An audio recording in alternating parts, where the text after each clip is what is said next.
À tous, aujourd'hui on parle d'un scandale d'État il y a 48 ans de cela qui a entraîné la démission d'un président américain à défaut de sa destitution, c'est le scandale du Watergate. Situons les faits.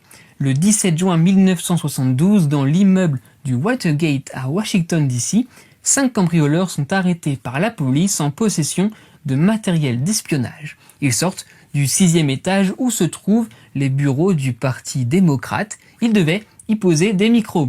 À cette époque, le président républicain Richard Nixon fait campagne pour sa réélection. On sait maintenant que c'est le président lui-même qui avait monté une cellule spéciale à la Maison-Blanche pour espionner et ficher ses adversaires politiques, une pratique absolument illégale. Juste après le cambriolage, très peu médiatisé alors, 2 jeunes journalistes du Washington Post, un journal sérieux américain, enquêtent sur l'affaire avec l'aide d'une source très informée qui s'avérera par la suite être le numéro 2 du FBI, la police fédérale et le renseignement intérieur américain.